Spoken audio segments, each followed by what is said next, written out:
Bonjour à toutes et à tous et bienvenue dans Looking for Rugby, une émission qui ne manque pas de sel.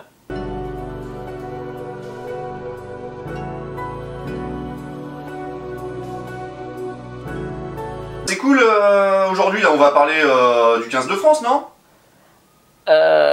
Comment dire?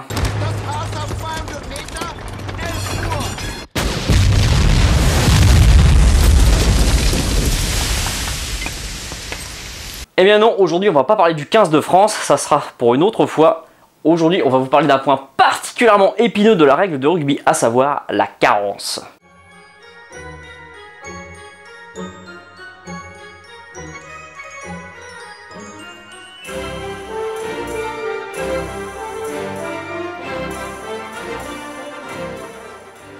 La carence donc, ma gueule, ça n'a aucun secret pour toi, tout cela.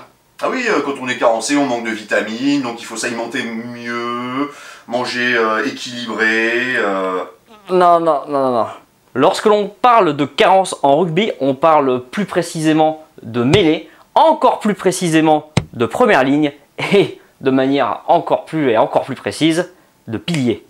Ça fait beaucoup de précis quand même, hein? Ouais, mais bon, il faut être précis, le rugby est un sport précis. Tout d'abord, et avant d'en venir au cœur de notre sujet du jour, une petite précision s'impose, la règle de la carence n'existe qu'en France. Rassurez-vous, Madame Bourdelle, c'est français, c'est la police française. C'est encore un truc qui existe que chez nous, ça. Cette règle de la carence est applicable au rugby professionnel français, à savoir le top 14 à la Pro D2 que nous aimons particulièrement ici, mais également à la Coupe de la Fédération et à la première division de fédérale, le trophée Jean Prat. Cette règle s'appuie sur le livre des règles du jeu, ainsi que toute autre règle de rugby, le paragraphe 4.6, carence de joueurs de première ligne. Traduit en des termes plus simples, ça veut dire qu'il n'y a plus de joueurs de première ligne disponibles. Il convient alors de distinguer 4 cas. Je vais vous épargner les considérations trop technico-techniques et littérales du texte original, et je tiens à remercier quand même, avec mon comparse Hagen de la régie, Esprit de la Règle, voilà, un site internet tenu par deux messieurs, que nous saluons au passage. Merci les gars, c'est quand même grâce à vous qu'on a réussi à faire cette émission. Donc vous pouvez les suivre sur Twitter, ils ont un site, franchement c'est vraiment très intéressant. Enfin avec mes règles simplifiées, c'est des règles originales, elles sont velues. Déroulons donc ces 4 fameux cas.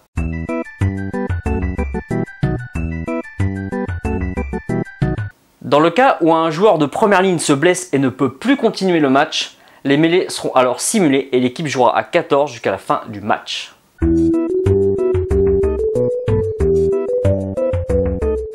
Le deuxième cas est celui où un joueur de première ligne est exclu définitivement. Définitivement, tu veux dire carton rouge là? Ouais, c'est ça, il prend un carton rouge, donc souvent des brutalités ou des fautes répétées ou 2 cartons jaunes, c'est exactement ça.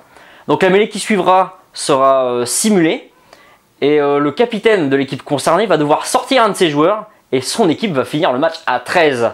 Autant dire qu'il vaut mieux pas que ça arrive trop tôt dans le match parce que là, ça risque vraiment très mal de se terminer. Ils auront droit à des tenues, des trucs... Nous ferons une émission sur le rugby à 13 un jour, ce n'est pas pour aujourd'hui.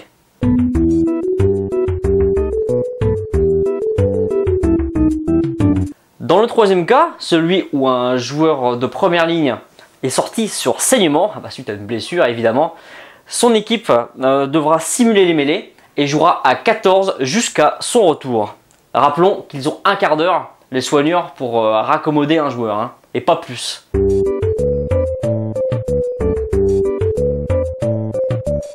Dans le cas où un joueur de première ligne est exclu temporairement... carton jaune? Ouais, là c'est un carton jaune, voilà, donc pour les fautes un petit peu moins graves, mais un petit peu quand même, voilà.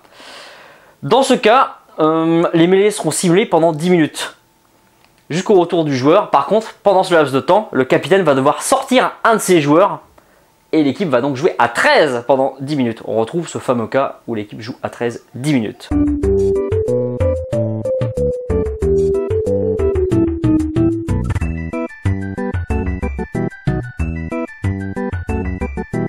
Mais mon petit Hagen, quel est le sens de cette règle bien complexe?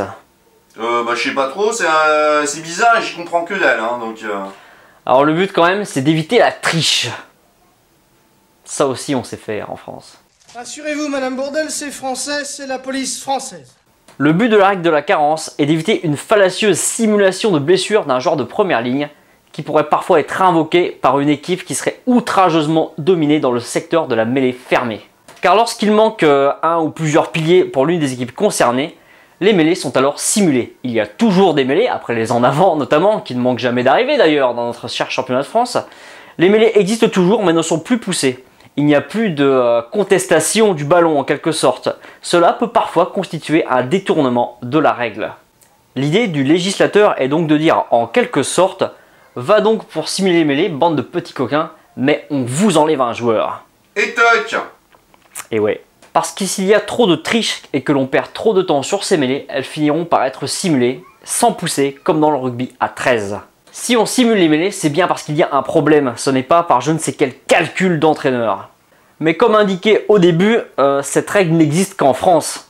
Peut-être y triche-t-on un peu plus qu'ailleurs. Rassurez-vous, Madame Bourdelle, c'est français, c'est la police française. Sans parler du fait qu'elle reste relativement difficile à appliquer dans la pratique. On se demande tout de même de quelle sorte de cerveau malade cette idée est sortie. Il paraît qu'on a repéré des animaux préhistoriques par tous heures de droite dans les parages.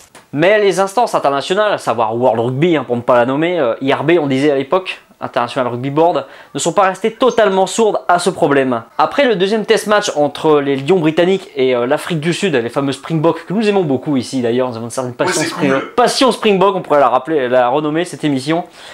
Après ce deuxième test match qui avait lieu à Pretoria, au Losthuisversfeld, il y a eu ce problème est apparu. Les deux piliers britanniques sont sortis, Gethin Jenkins et Adam Jones, pour ne pas les nommer.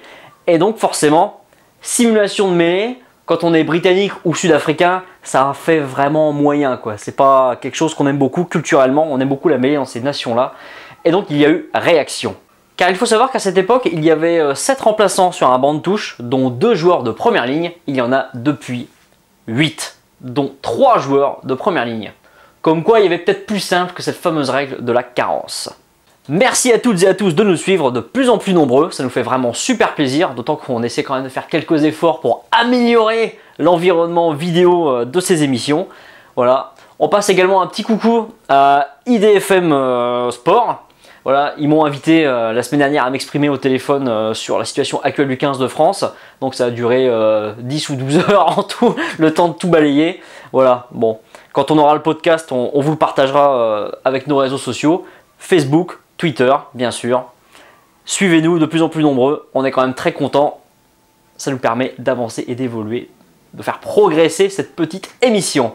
Un petit mot, Hogan ? Bah on espère que ce qu'on fait ça vous fait plaisir et puis en tout cas on y met tout notre cœur je pense. Ouais, on a jeté notre cœur quoi. Comme Benjamin Fall. C'est beau. On a jeté notre cœur comme a dit Fabien Galtier, voilà, qui l'homme qui le connaît le mieux leurs règles pour aplatir les essais au bas des poteaux bien sûr. Hein. Allez, c'est pour toi Fabien. Ciao les mecs. Salut les gens.